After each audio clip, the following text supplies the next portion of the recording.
Hello everyone, welcome back to my mini vlog. So मी आणि माझी आई आज शॉपिंगला चाललेलो. रस्त्यात जातानाच मला माझी आजी भेटली, मग आम्ही तिला पण घरी सोडलं आणि त्यानंतर निघालो रेमंडला पोचल्यानंतर माझी बहीण पण तिथे आलेली. ॲक्च्युली काल मी जे कपडे परचेस करून गेलेली ते कपडे परफेक्ट फिट नव्हते होत, साईज थोडीशी कमी जास्त झालेली, म्हणून मग आम्ही एक्सचेंज करण्यासाठी इथे आलो होतो. मग एक्सचेंज वगैरे केलं आणि मग कोरमला जायला निघालो. कोरमला जाण्याच्या रस्त्यामध्येच ना असं खोदून ठेवलं आहे, म्हणून तिथे रिक्षा पण जात नव्हती आणि आम्हालासुद्धा जाता येत नव्हतं. मग असं स्ट्रगल करत आम्ही कोरमला पोचलो. मी ना हर दुसऱ्या दिवशी कोरमला जात असते. मला असं वाटतं की कोरमवाल्यांनो, मला तुम्ही कोरममध्येच एक घर द्या, कारण मी हर दुसऱ्या दिवशी कोरममध्येच तुम्हाला दिसणार. त्यानंतर मग बहिणीला खूप सारी लाडीगोडी लावली आणि मग तिला बर्गर किंगला घेऊन आलो. मग मस्तपैकी बर्गर वगैरे ऑर्डर केलं आणि मस्त भरपेट नाश्ता केला. खाल्ल्यानंतर इतकं मस्त वाटलं ना, एकदम रिफ्रेश.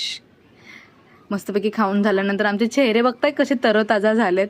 खाल्लं पिल्लं आणि जिरवत चाललो आहे, कारण की रिक्षाच नव्हती भेटत. त्यानंतर फायनली आम्हाला बस भेटली आणि लिटरली 14 रुपयामध्ये आम्ही इथे आलो आहे. त्यानंतर ठाण्यामध्ये हे ब्युटी मार्टचं एक शोरूम ओपन झालं आहे. इतके स्वस्त आणि इतके छान क्वालिटीचे प्रोडक्ट इथे भेटत आहेत ना, प्लीज इथे व्हिजिट करा जर तुम्ही हे प्रोडक्ट्स यूज करत असाल तर. सो आम्ही एवढं सगळं खरेदी केलेलं आणि नेल्स तर खूप खूप मस्त भेटलेले. Thank you so much for watching. Bye bye.